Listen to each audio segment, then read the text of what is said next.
بسم الله الرحمن الرحيم.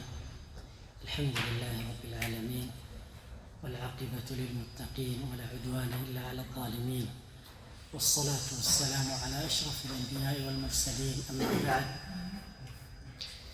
Katika darasa iliyotangulia tulizungumzia al-aslu, bado tulikuwa katika al-aslu athani ambaye ni katika martaba athania, martaba athalitha ambaye ni al-ihsan, kwa sababu tulisema maratib zilikuwa ni tatu: al-islamu wal-imanu wal-ihsan, na hii tulikuwa mwisho tumesoma martabatu al-ihsan, na tukasema al-ihsan kama alivyosema muallif rahimahullah, an ta'budu Allah ka'annaka tarahu fa in lam takun tarahu fa innahu yarak. Tukaeleza kuwa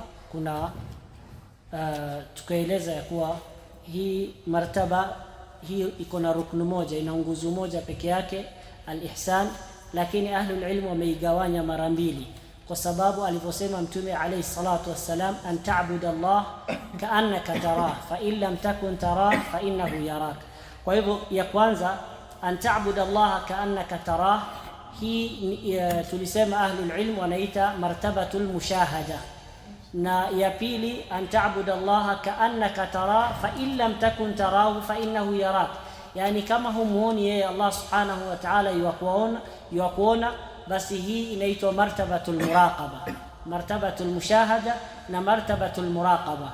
Na martabatul mushahada katika dalili yake ya hapa ni dalilu, wa dalilu qawluhu ta'ala, wa anna inna Allaha ma'al ladhina ittaqaw wal ladhina hum muhsinun, yani hakika Allah subhanahu wa ta'ala yuko pamoja na wale ambao kwamba wanafanya ihsan katika ibada, ma'a alladhina ittaqaw wal ladhina hum muhsinun, wale ambao kwamba wanafanya ihsan wal itqan katika ibada. Na hao walipokuwa wanamwabudu Allah subhanahu wa ta'ala ni kama wanavyomuona, basi Allah subhanahu wa ta'ala akawa ni mwenye kuwapatia zawadi siku ya kiyama, kama alivyosema, lilladhina ahsanul husna wa ziyada. Ahlul ilm wamesema alhusna hiya aljanna wa ziyada hiya an-nadharu ila wajhi Allahi al-karim.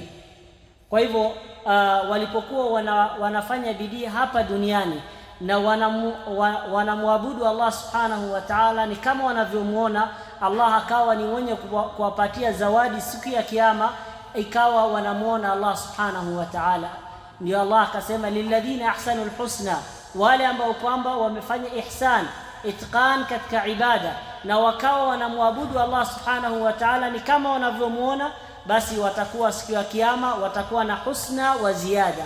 Aljanna hiya alhusna wa ziyada, yani kumuona Allah subhanahu wa ta'ala.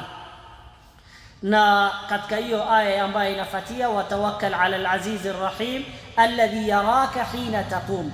Kwa hivyo hii imekuja ni martabatul muraqaba, alladhi yaraka hina taqum, yani Allah subhanahu wa ta'ala ambaye yukuona katika kila hali. Ukiwa umesimama unamwabudu Allah subhanahu wa ta'ala, ukiwa una rukuu, ukiwa una sujud, ukiwa unafanya mambo yote, wataqallubaka fi sajidin, katika hali yote ambayo kwamba utakuwa Allah subhanahu wa ta'ala yukuona. Kwa hivyo hii ni dalili ya martabatu thania ambaye ni martabatul muraqaba. Kadhalika qawluhu ta'ala, wama takunu fi sha'nin wama tatlu minhu min Qur'an wala ta'maluna min 'amalin illa kunna 'alaykum shuhuda. Kwa hivyo ile aya ya kwanza ni watawakkal 'ala al-'azizir rahim alladhi yaraka hina taqum wa taqallubaka fi sajidin, na hii nyingine pia iko karibu naye, na ashahid katika hapa ni wama takunu fi sha'nin wama tatlu minhu min Qur'an wala ta'maluna min 'amal illa kunna 'alaykum shuhudan, yani hakuna jambo ambalo mnafanya katika mambo ya kidunia au mambo ya akhira, ama vile kusoma Qur'ani ama chochote ambaye mtakuwa mnafanya, isipokuwa Allah subhanahu wa ta'ala anatutazama katika hiyo hali na anatuona. Illa kunna alaykum shuhudan, na hii ni kaannaka tarahu. Kwa hivyo hizi ni katika martaba athania ambaye ni martabatul muraqaba. Nadhani mengi tulikuwa tumeshaeleza na nimetaka tukurudia hapa kidogo. Kisha baada dhalika Sheikh akasema, wa dalilu min as-sunnati حديث جبريل المشهور أن عمر بن الخطاب رضي الله عنه قال: بينما نحن عند رسول الله صلى الله عليه وسلم ذات يوم إذ طلع علينا رجل شديد بياض الثياب شديد سواد الشعر لا يرى عليه أثر السفر ولا يعرفه منا أحد.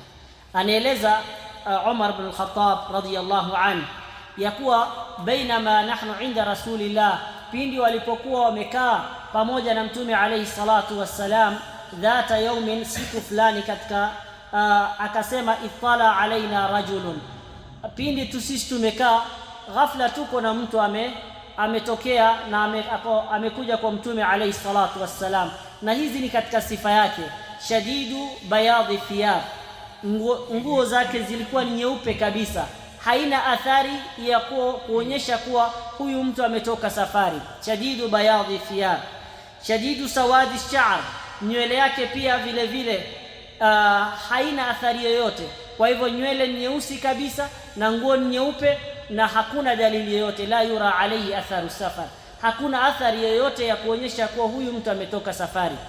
Kisha akasema akakaa karibu na mtume alayhi salatu wassalam, yaqul wala ya'rifuhu minna ahad, yani pamoja na hizi sifa ya kuonyesha huyu mtu ukimwangalia ni mtu ametoka sehemu karibu, kwa sababu nguo zake zilivyo safi, nywele yake ziko safi na haoneshi athari yoyote ya safari.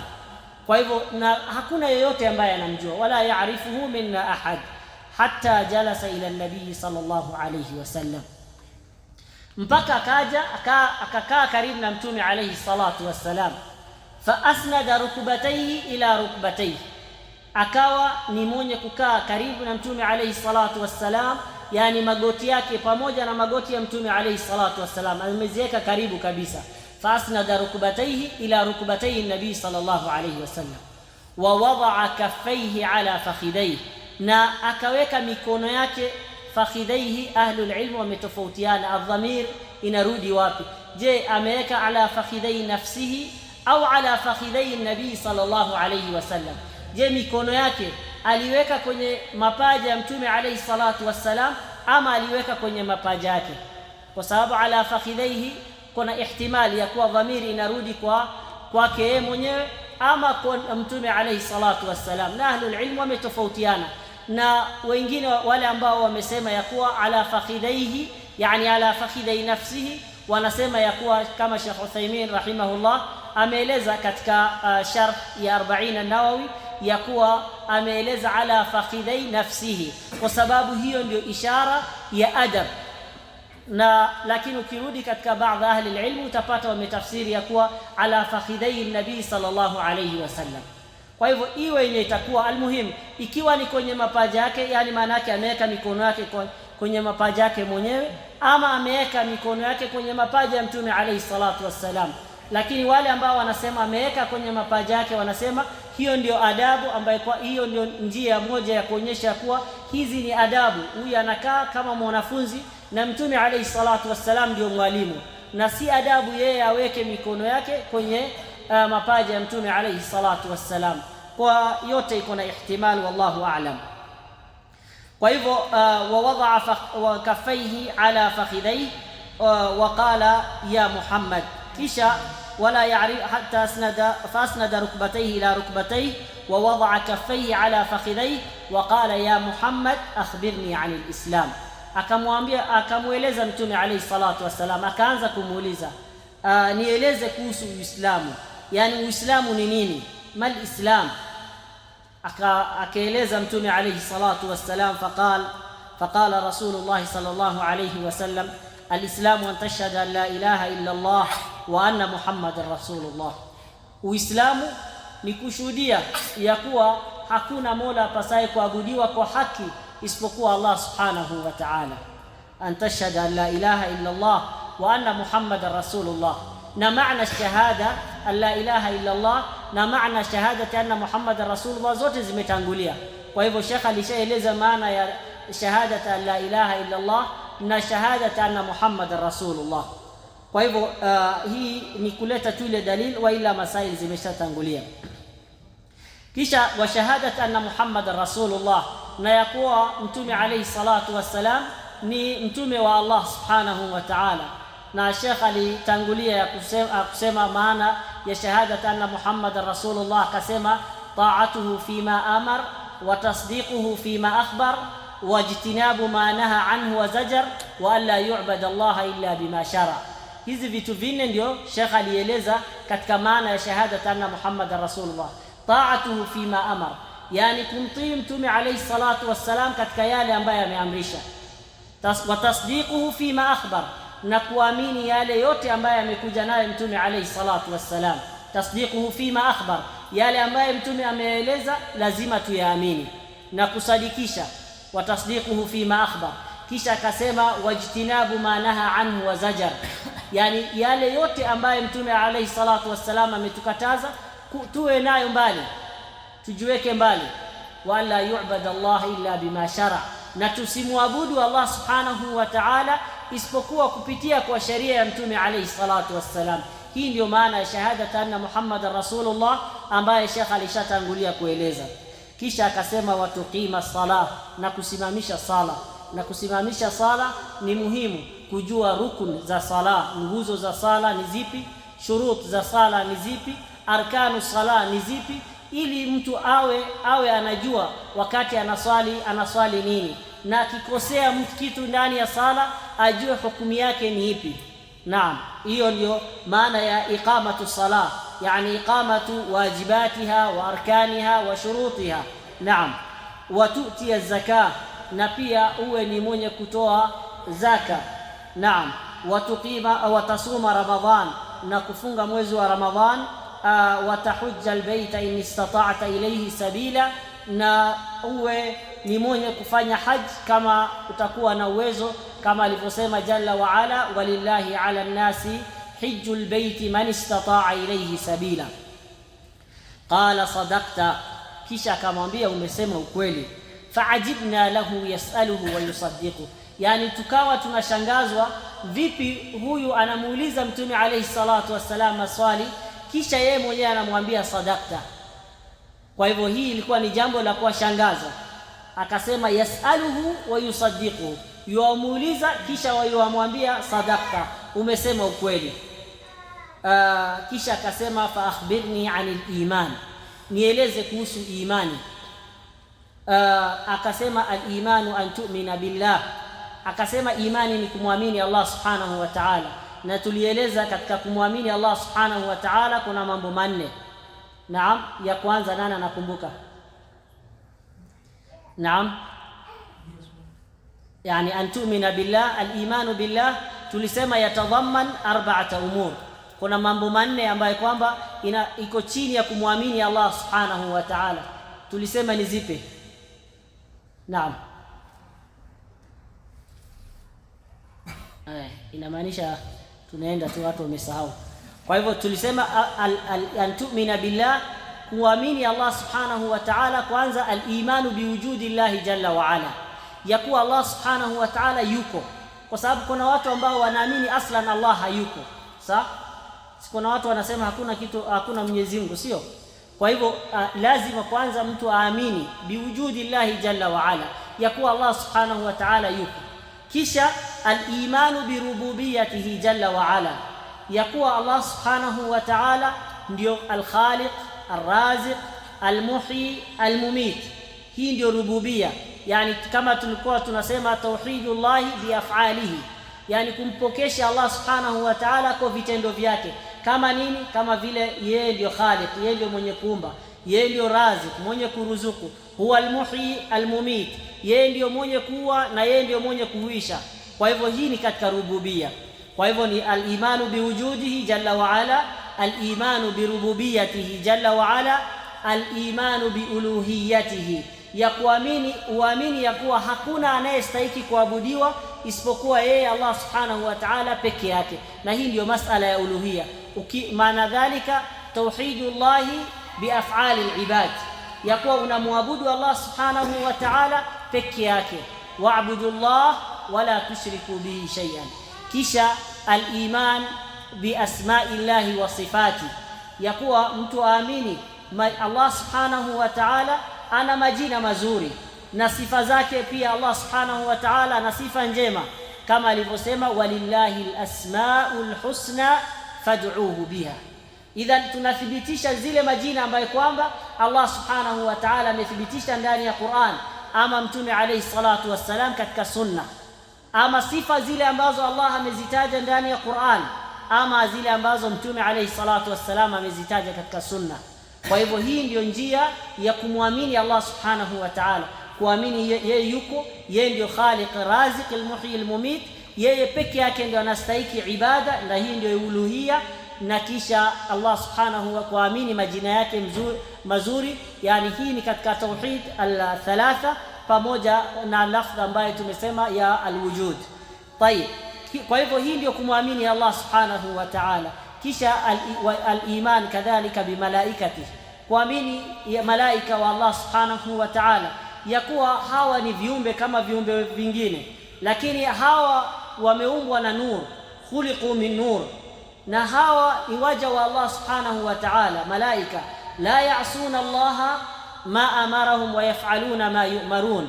Hao malaika hawamuasi Allah subhanahu wa ta'ala, kila kitu ambaye Allah anawaamrisha wanatenda, sio kama wanadamu. La ya'suna Allah ma amarahum wa yaf'aluna ma yu'marun. Na hao malaika wana maumbile tofauti, kama alivyosema jalla wa ala, alhamdulillahi fatiris samawati wal ard ja'ilil malaikati rusulan uli ajnihatin mathna wa thulatha wa ruba' yazidu fil khalqi ma yasha.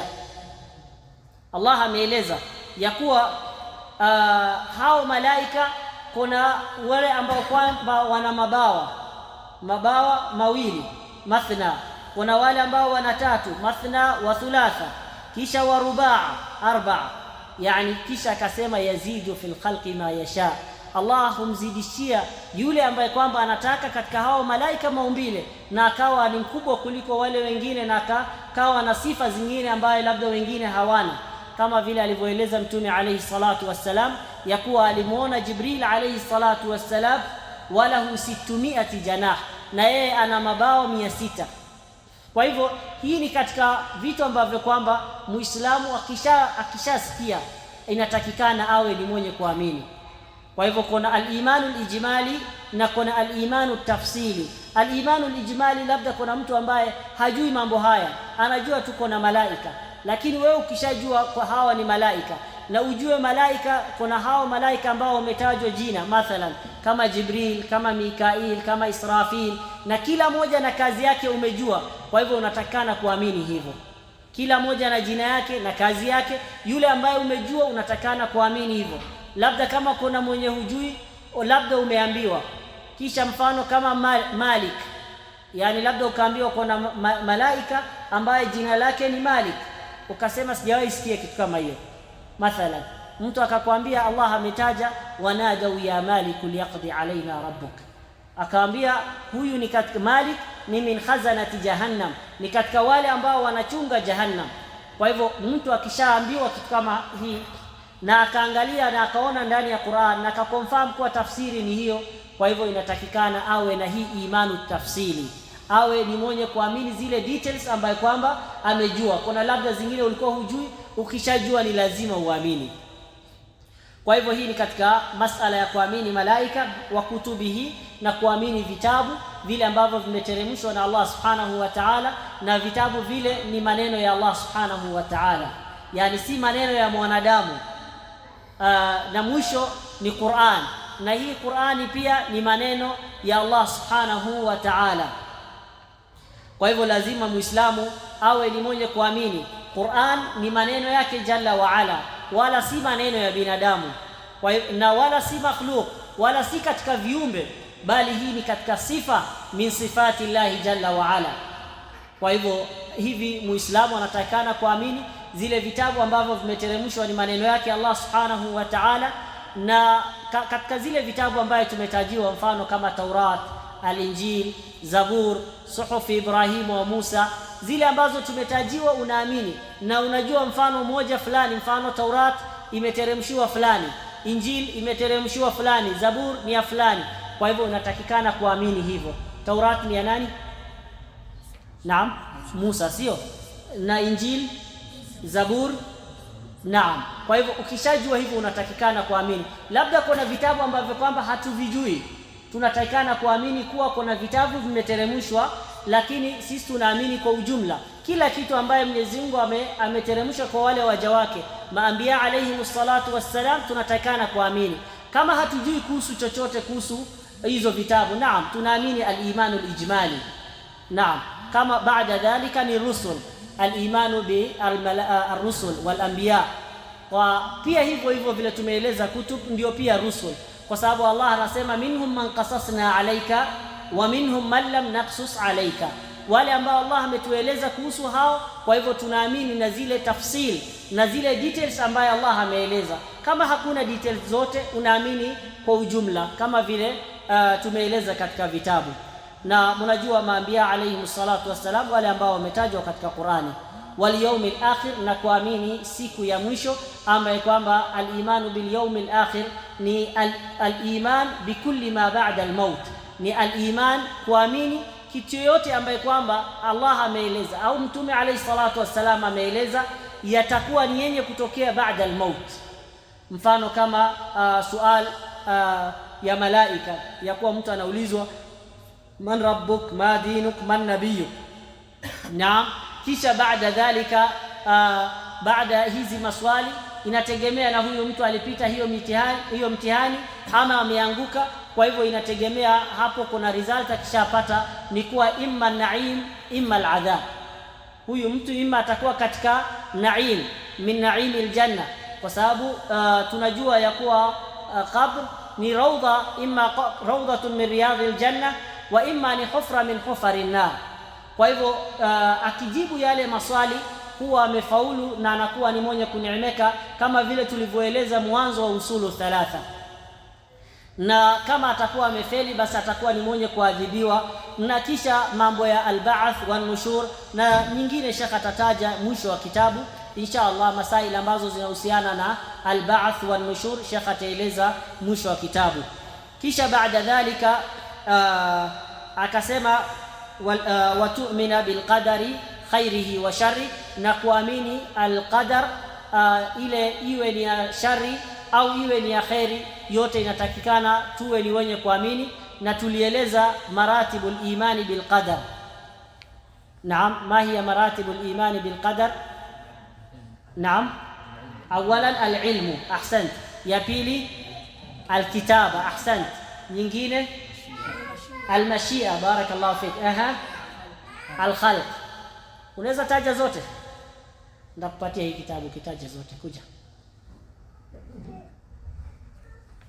Unaitwa nani?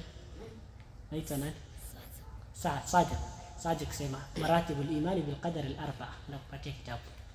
Ya kwanza al-ilm, al-kitaba, al-mashia, al-khalq. Barakallahu fik. Haya, chukua. Barakallahu fik. Kwa hivyo tunataka hivyo bidii inshallah. Barakallahu fik. Kwa hivyo al-iman, hizi ndio maratibul imani bil qadar, kuamini hizi maratib, yani levels za kuamini masala ya nini? Masala ya qadar, ya kuwa al-ilm.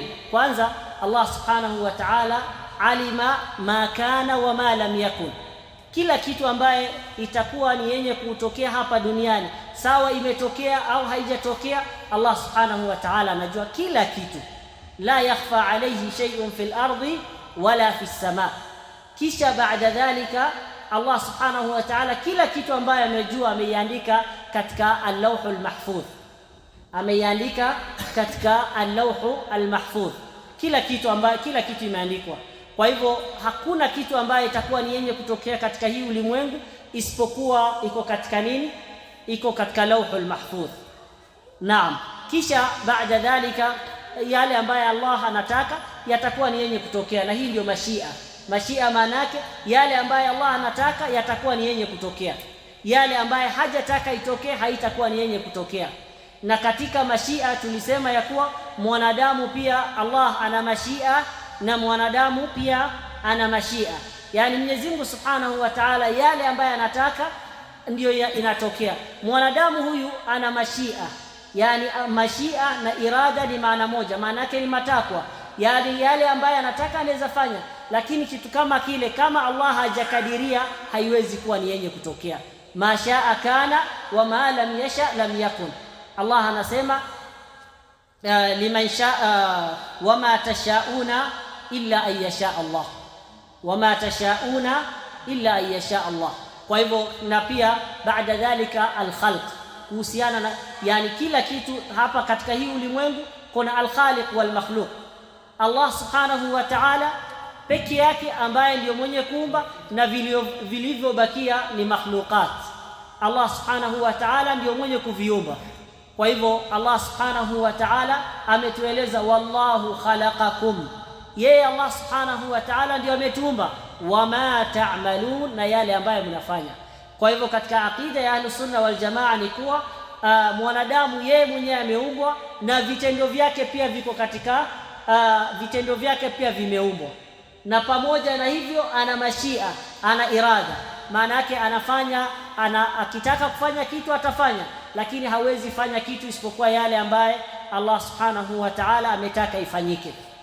Naam, kwa hivyo hii ndio masala ya al-ilmu. Hizi ndio maratib al-ilmu wal-kitaba, na kisha al-mashia, kisha al-khalq.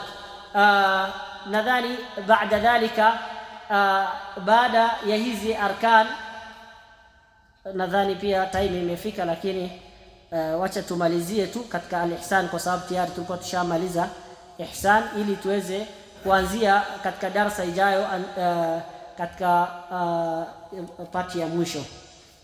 Kwa hivyo antumina bilqadari khairihi wa sharri, qala sadaqta, qala fa akhbirni anil ihsan. Akamwambia nieleze kuhusu ihsan.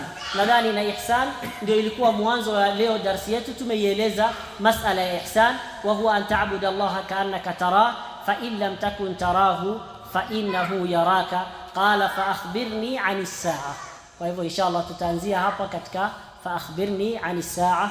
Wallahu a'lam, wa sallallahu ala nabiyyina Muhammadin wa ala alihi wa sahbihi wa sallam, wa jazakumullahu khairan. Wassalamu alaykum wa rahmatullahi wa barakatuh.